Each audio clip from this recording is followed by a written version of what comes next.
Hello everyone, welcome back to Crafting with Karen.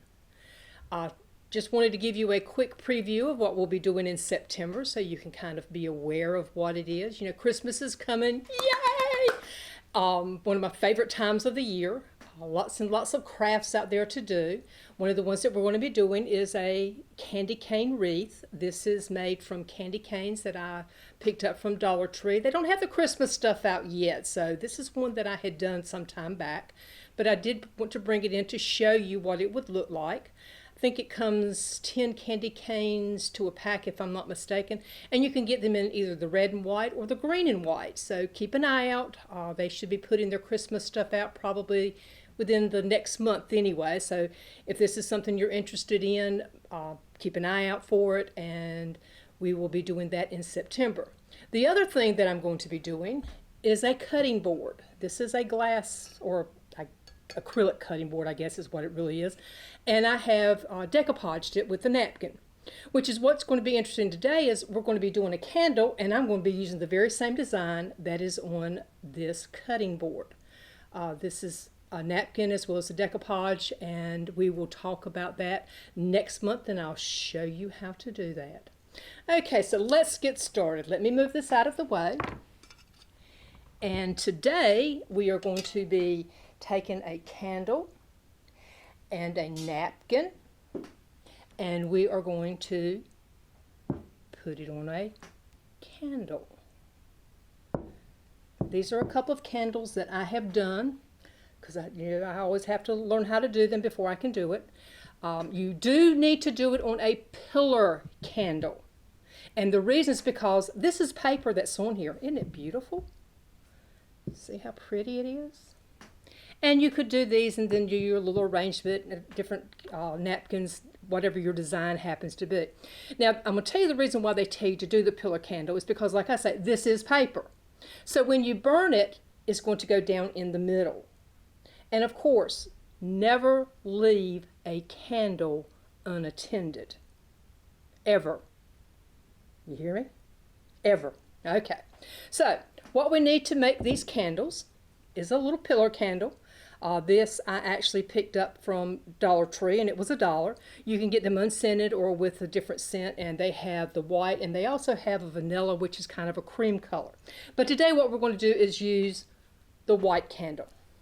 What you do is you take your napkin, open it up, and you do have to take all the plies off. This one is actually a 3-ply, so there is another layer on here. If you'll give me just a moment, get my glasses on so I can see better, and just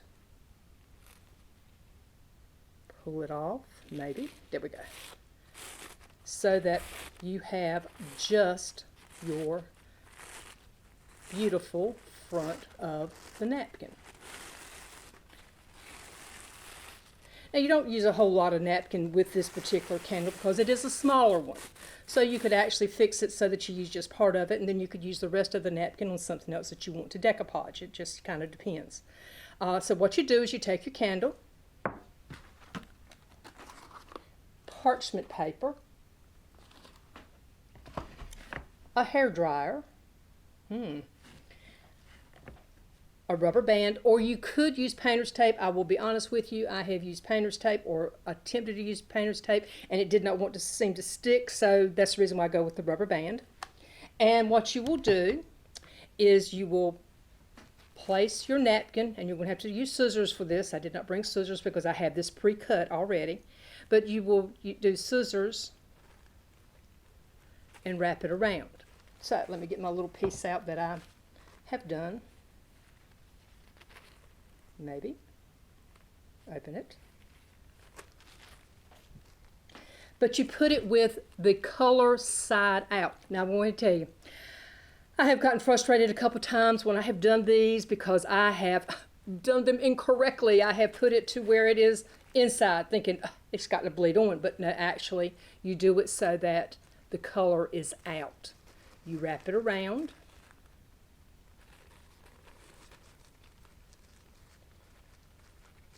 Take your parchment paper and you wrap the parchment. Whoops. Make sure that you do it just a little bit below the edge. Right there, I'm sorry. I didn't do that. Take your parchment paper, put it over it like this.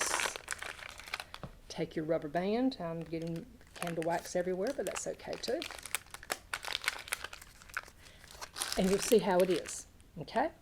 Then what you do is you take your hair dryer. Now, I'll be honest with you, I have used a heat gun, but that's something that I have at home that I use. But you can use the hair dryer because I have done it with the hair dryer. I tried it on low. It took a long time to do it, so I put it on high. But you do need to be careful and not hold it too close because your candle will melt. So keep that in mind that it does melt. But as you cut it on and slowly just kind of go back and forth like this, and I'll cut it on in a minute. I'm just telling you this. You'll see where it bleeds into the candle. And take your thumb, kind of hold it, and you kind of rub it in to make sure that it's done like it's supposed to. Okay, I'm going to cut this on. It's going to be really loud, so I'm not going to talk, but I'm going to show you what it looks like, and then I'm going to show you a finished product.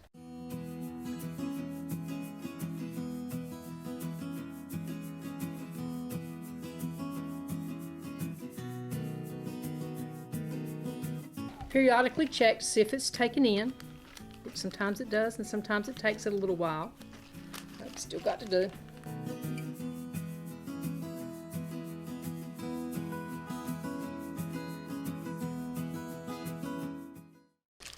And as you take it off, this will have melted on, and I'm going to show you a finished product using the very same napkin. Notice how it is on my candle. With the hair dryer, it does take a little bit longer than it does with the heat gun because the heat gun gets really hot. But you can do it with the hair dryer, but I would suggest you do it on hot or high, and be patient. Be patient because you'll need to rub it in, but isn't that pretty? And as I told you, it goes right along with the cutting board. So you could actually, fix your little area and decorate and whatever theme. This is something that would be good for Thanksgiving. In fact, that's something that I'm going to be doing already. I've already got my napkins that have thankful on it and leaves and all this, and I plan on putting it on a couple of candles and a cutting board to fix for a centerpiece for Thanksgiving. So there's lots and lots of different things that you can do. Now, remember, always, if you have any questions, you can contact me at karen.garris@waynegov.com, or you can give me a call at the library. Thank you, and keep on crafting.